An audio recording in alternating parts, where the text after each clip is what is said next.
Hello everyone, welcome back to the channel. तो again the sky supreme के new episode में आप सबका स्वागत है। अगर आप लोगों ने इसका प्रीवियस एपिसोड नहीं देख रखा तो देख लेना, देख लिया है तो अच्छी बात है। तो फिर चलिए इसके न्यू एपिसोड को अब हम स्टार्ट करते हैं। तो एपिसोड के स्टार्टिंग में हम सियाओ लू को देखते हैं, जो वहाँ पे टैन्यू को एक जगह पे लेकर आई होती है और वो कहने लगती है, ब्रदर मैंने सुना है कि इस फॉर्मेशन को बस यहाँ पे क्योसी ब्रेक कर सकता है और उसने 30,000 साल पहले इस फॉर्मेशन को ब्रेक किया था। ये सुन के हम देखते हैं दूसरी तरफ टैन्यू कहने लगता है, इसको तो मैं भी ब्रेक कर सकता हूँ, बट पता नहीं क्यों इसे देखकर मुझे बहुत ही ज्यादा सैडनेस फील हो रहा है, बहुत ही ज्यादा स्ट्रेंज। ये सुन के वहाँ पे सियाओलू कहने लगती है, ब्रदर मैंने सुना था कि ये बाहर के यूनिवर्स से आया है, मतलब कि ये हमारे यूनिवर्स से बिलोंग नहीं करता। ये सुन के दूसरी तरफ हुसिंग कहने लगता है, बिग ब्रदर आपको पता है रुयू के फादर ने भी ऐसा ही कहा था कि आप इस यूनिवर्स से बिलोंग नहीं करते। क्या ये सब कुछ आपके प्रीवियस लाइफ से बिलोंग करता है? क्या पता आप क्यूस और दूसरे सुप्रीम डायरेक्टली प्रीवियस यूनिवर्स से ही रिइंकार्नेट होके इस जगह पे आए हो। ये सुन के टैन्यू कहने लगता है, इन सब के बारे में तो जब हम एंशिएंट गॉड रिलम में जाएंगे तभी पता चलेगा। वो लोग ऐसे ही बातें कर रहे थे, तभी वहाँ पे दो लोग आ जाते हैं, जिनको देखकर टैन्यू कहने लगता है, ये तो हमसे 2 या 3 रिलम ज्यादा पावरफुल है। ये सुन के हुसिंग कहने लगता है, आखिरकार हम हमेशा ऐसे दुश्मन से क्यों निपटते हैं जो हमसे ज्यादा पावरफुल होते हैं। वही पे टैन्यू कहने लगता है, घबराने की जरूरत नहीं, वैसे भी ये यहाँ पे टाइटन्स हैं जो कि अंडरग्राउंड रिलम से बिलोंग करते हैं ज्यादातर। वो ये सब कुछ कह ही रहा था, तभी हम देखते हैं उन दोनों बंदों में से जो सीनियर था, जो एक जनरल था, वो अपने सर्वेंट को कुछ बोलने के लिए बोलता है, जिसको सुनकर उसका सर्वेंट कहने लगता है, तुम ह्यूमंस आखिरकार यहाँ पे क्या कर रहे हो, जल्दी से इस जगह से निकल जाओ।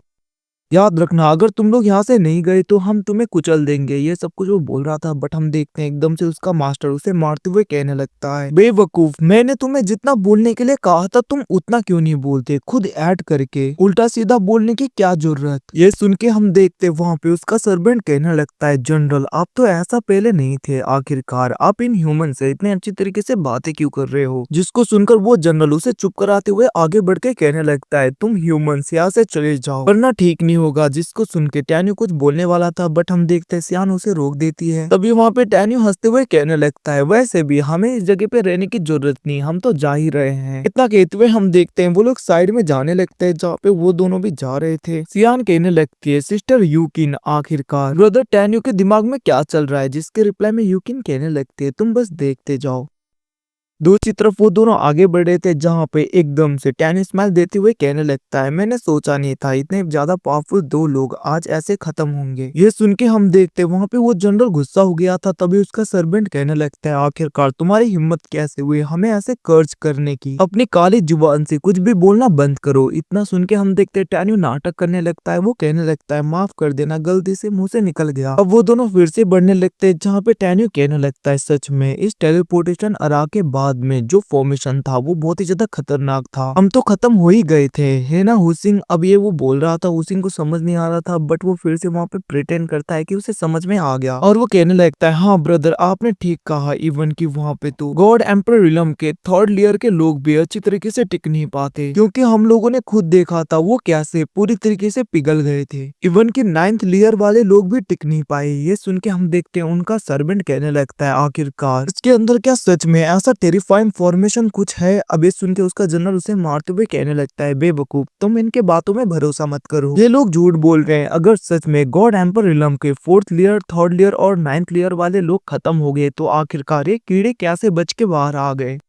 तुम भरोसा मत करो। इतना कहते हुए वो दोनों आगे बढ़ने लगते हैं, जहाँ पे टैन्यू कहने लगता है, अगर हिम्मत है तो 2 कदम आगे बढ़ो। ये सुन के हम देखते हैं वहाँ पे हुसिंग भी कहने लगता है, ठीक कहा ब्रदर बस यहाँ पे 2 कदम आगे बढ़ाओ। इतना कहते हुए वो वहाँ पे उंगलियों से इशारे कर रहा था। दूसरी तरफ हम देखते हैं टैन्यू कहने लगता है, बस तुम लोग जैसे ही आगे बढ़ोगे तुम्हें थोड़ा सा स्ट्रेंज लगेगा कुछ। ये सुन के हम देखते हैं वहाँ पे वो जनरल कहने लगता है, ये झूठ बोल रहा है। इतना कहते हुए वो जैसे ही आगे बढ़ता है, टैन्यू अपने पाव का यूज करते हुए उस फॉर्मेशन को एक्टिवेट कर देता है, जिसकी वजह से वो दोनों इंजर्ड होते हुए पीछे हो गए थे। जिसकी वजह से उस सर्वेंट को गुस्सा आ जाता है और वो टैन्यू के पास में जाते हुए कहने लगता है, ये सब कुछ तुमने किया ना। बट हम देखते वहाँ पे टैन्यू कहने लगता है, अगर तुम लोगों को सच में थोड़ा सा भी दिमाग होगा तो तुम लोगों को पता होगा कि इस फॉर्मेशन को आखिरकार कौन कंट्रोल कर सकता है, मैं तो कुछ भी नहीं कर सकता। अभी सुन के हम देखते हैं दूसरी तरफ उसका मास्टर भी कहने लगता है, बेवकूफ इधर आ जाओ, वैसे भी इस फॉर्मेशन को बस यहाँ पे क्यों सुप्रीम ही कंट्रोल कर सकता है, उसके अलावा कोई नहीं। नहीं। दूसरी तरफ टैन्यू भी कहने लगता है मैंने कहा था ना, वैसे अब तुम लोग अंदर जाके चेक कर सकते हो, ये फॉर्मेशन गया होगा क्या पता। जिसके रिप्लाई में हम देखते हैं वो जनरल अपने सर्वेंट को बोलता है अंदर जाओ, बट हम देखते हैं वो कहने लगता है मास्टर अगर इसने जो कहा वो सच हुआ तो मैं तो पूरी तरीके से खत्म हो जाऊंगा। बट हम देखते हैं वो जनरल उसे पकड़ते हुए अंदर फेंकता है जहाँ पे वो एकदम से गायब हो गया था। दूसरी तरफ टैन्यू ने उस फॉर्मेशन का यूज किया होता है, वहीं पे हम देखते हैं टैन्यू कहने लगता है मैंने कहा था ना, तो फिर ठीक है हम चलते हैं। बट वो जनरल टैन्यू को रुकने के लिए बोलता है और वो कहने लगता है ये मैटर यहीं पे खत्म नहीं हुआ, जब तक मेरा डिसाइपल अंदर से बाहर नहीं आ जाता तब तक तुम लोगों को भी यहीं पे वेट करना होगा। ये सुन के हम देखते हैं दूसरी तरफ वहाँ पे हुसिंग सोचने लगता है बिग ब्रदर ने ऑलरेडी इस फॉर्मेशन को ऑफ कर दिया है तो आखिरकार वो बाहर कैसे आएगा भला। वहीं पे दूसरी तरफ हम उसी गेट कीपर को देखते हैं जो कि सो रहा होता है। तभी वहाँ पे एक बंदा आते हुए कहने लगता है प्लीज दरवाजा खोल दो, मुझे अंदर जाना है। जिसके रिप्लाई में वो बंदा कहने लगता है टाइम देखा है, ये काफी रात है, तुम कल आना।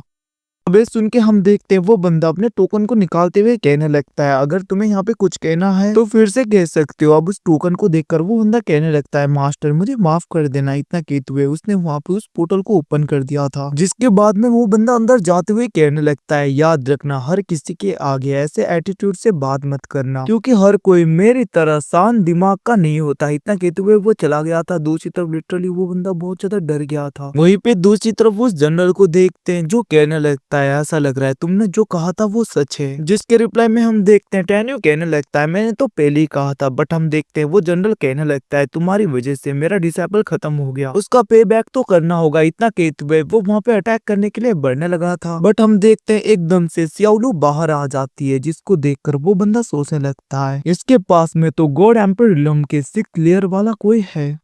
बट हम देखते हैं वो कहने लगता है फिर भी मुझे फर्क नहीं पड़ता, तुम सबको आज मैं खत्म करूंगा। इतना कहते हुए वो अपने एनर्जी को रिलीज कर रहा था। टैन्यू कहने लगता है तुम्हें लगता है हम सबको तुम अकेले देख लोगे। बट हम देखते हैं दूसरी तरफ वो जनरल तो बहुत ही ज्यादा गुस्से में अटैक करने के लिए बढ़ता है। बट तभी वहाँ पे किसी की आवाज आता है और वो कहने लगता है रुक जाओ। और वो बंदा आगे आ गया था, जिसको देखकर वो टाइटन कहने लगता है ऐसा लगता है कि तुम्हें भी खत्म होने का मन है। जिसके रिप्लाई में वो इंसान कहने लगता है मतलब कि वो बंदा दोनों सुप्रीम ने ऑर्डर दिया है कि सब रेसेस को एक साथ में मिलना है ताकि हम डीमंस के खिलाफ फाइट जीत सके। बट हम देखते हैं वो जनरल कहने लगता है मुझे फर्क नहीं पड़ता, अगर ह्यूमंस मारे भी जाएं तो हमारा टाइटन क्लैन किसी की हेल्प नहीं करेगा। इतना कहते हुए वो गुस्सा हो रहा था। तभी वो बंदा कहने लगता है पहले तुम इसे तो देख लो। और वो किसी टोकन को बाहर निकालता है, जिसको देखकर वो जनरल थोड़ा सा डर गया था। वो कहने लगता है ये तो 100 सिटी गॉड किंग आर्मी का एक मेंबर है। ये सुन के हम देखते हैं दूसरी तरफ टैन्यू सोचने लगता है पिछली लाइफ में जिसने मुझे बिट्रे किया था उनमें से एक था जिसका नाम God king bye Jong Yong था। और गाइस टैन्यू के इतना कहती ही ये एपिसोड यहीं पे खत्म होता है। Thanks for watching, bye see you again, मिलते हैं अगले एपिसोड में, तब तक के लिए टेक केयर गाइस।